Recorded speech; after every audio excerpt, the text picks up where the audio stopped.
vidéo. Je m'appelle Anne-Sophie et comme toujours, vous pouvez me retrouver sous le pseudo Tac Tricot Couture sur Instagram et Ravelry. Je reviens vous voir pour un épisode un petit peu particulier car aujourd'hui je vais parler d'un seul ouvrage terminé puisqu'il s'agit d'un châle que j'ai testé pour Laura de laine poudrée. Donc ce châle s'appelle le châle flèche, mais avant de vous en parler plus en détail, je vais vous mentionner ce que je porte. Donc il s'agit d'un top de Sydney Rakoto Arrivelo, un petit top que j'ai tricoté courant du mois de mai, dans une laine de drops, un fil de drops, donc de la belle. Et la particularité de ce top, c'est la dentelle qu'on retrouve au niveau des deux épaules, sur le côté et dans le dos, mais je vais me lever pour vous montrer. Donc au niveau des épaules, sur le côté ainsi que dans le dos. Ce petit top, je l'ai tricoté en aiguille, il me semble 4, et j'avais fait la taille 101 cm, un petit top qui est très agréable à porter.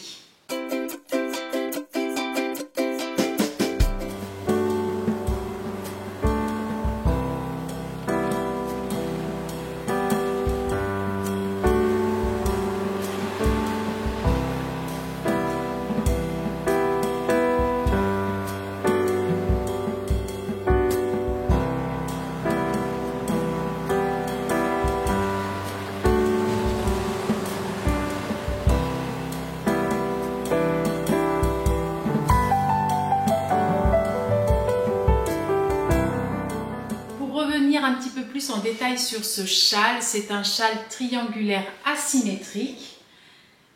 Hop, je vais vous montrer un petit peu la bête. Voilà, un joli châle avec une très jolie ampleur. Il est assez long, assez profond, tout en légèreté. Voilà. Et c'est un châle qui est bordé d'un I-cord sur chaque côté. Donc l'i-cord est tricoté au fur et à mesure, mis à part pour la dernière bordure qui se fait à la fin. Mais les I-cords sont tricotés au fur et à mesure, donc ça c'est top. Et sur ce châle, on retrouve plusieurs sections. Donc on retrouve plusieurs sections de point mousse, que je vous le montre à l'envers, à l'endroit. Une section de point mousse. On retrouve également des sections de point fantaisie. Donc c'est les petits trous. On retrouve également deux sections avec de la brioche. Donc tout est vraiment bien expliqué, il n'y a pas de souci. Voilà, la brioche se fait très bien. Même pour une première brioche, c'est vraiment l'idéal. Et la particularité, c'est cette jolie dentelle qu'on retrouve, que Laura a créée spécialement pour ce châle. Voilà, et on termine par un I-cord qu'on vient reprendre à la fin, surtout la dernière bordure. Donc ce châle se commence par une pointe avec une technique un petit peu particulière, mais Laura nous explique tout ça. Ensuite on continue progressivement chaque section, voilà, avec des augmentations au fur et à mesure pour former le triangle, et on vient finir par l'i-cord et un petit grafting au bout de la deuxième pointe. Voilà, mais sur le patron de Laura, les patrons de Laura sont toujours très bien expliqués, très bien écrits. Il y a plein de... C'est visuel, il y a de la couleur pour repérer les rangs en droit, les rangs en vert. On a des petits plus et des petits moins en début de rang pour savoir si on a une augmentation et une diminution, juste une augmentation ou rien du tout. Donc ça c'est vraiment bien. Laura nous indique également régulièrement le nombre de mailles qu'on a sur nos aiguilles, comme ça permet de nous repérer si on fait des erreurs. Donc ça, c'est vraiment chouette de sa part d'avoir pris le temps de faire tout ça. De plus, qu'est-ce que je peux vous dire?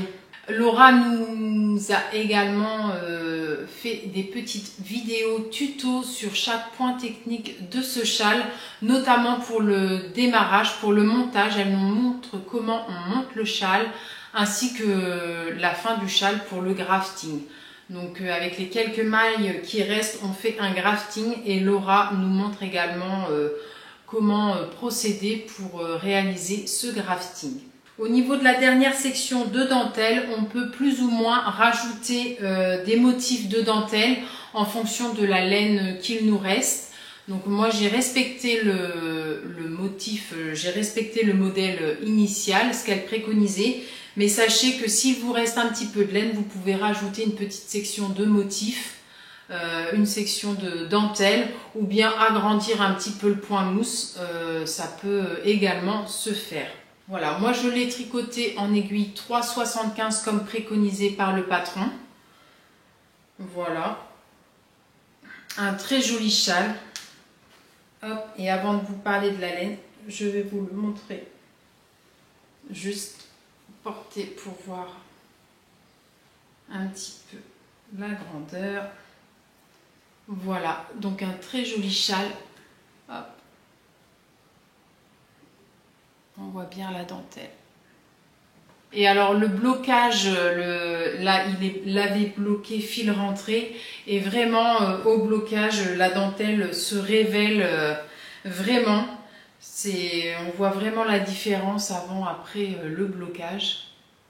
Il est vraiment magnifique. J'ai vraiment adoré le tricoter. On ne s'ennuie absolument pas. Les sections sont suffisamment courtes mais assez longues pour en profiter. On passe vite à une autre section, donc on ne s'ennuie absolument pas. Et je suis sûre qu'il y aura au moins une autre version de ce châle. Voilà. Et j'ai vraiment hâte de voir les prochaines versions, vos versions sur les réseaux. En ce qui concerne la laine, ça a été aussi une découverte puisque c'est la première fois que je tricotais cette laine. Donc c'est une laine de la pelote vagabonde. Donc j'ai choisi la base Abri, donc c'est un 100% mérino fingering, en épaisseur fingering. Et c'est la base donc Abri,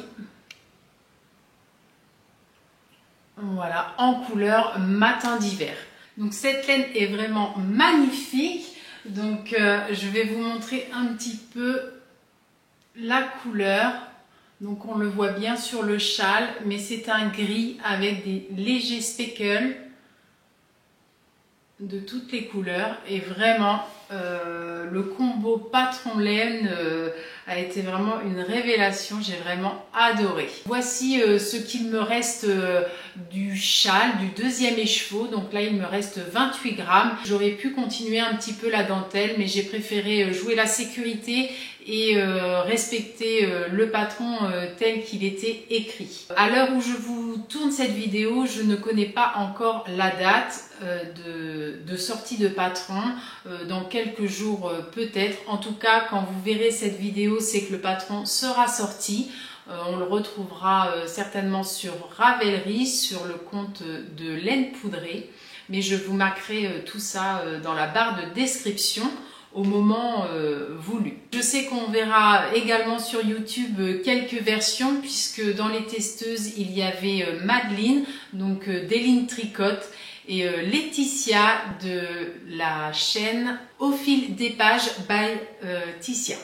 N'hésitez pas à me dire en commentaire ce que vous avez pensé de ce châle et si vous pensez vous aussi le tricoter. J'espère que cette petite vidéo focus sur ce châle vous aura plu et vous aura donné envie de le tricoter. En tout cas, moi, encore une fois, je le redis, mais ça a été un réel plaisir à tricoter et j'ai été ravie et honorée de faire partie de ce test. D'ailleurs, Laura, si tu passes par là, je te remercie une nouvelle fois pour ta confiance. Je suis sûre que ce modèle fera fureur et qu'on verra plein de versions fleurir sur les réseaux. En attendant de voir vos versions, je vous souhaite une bonne journée ou une bonne soirée et je vous dis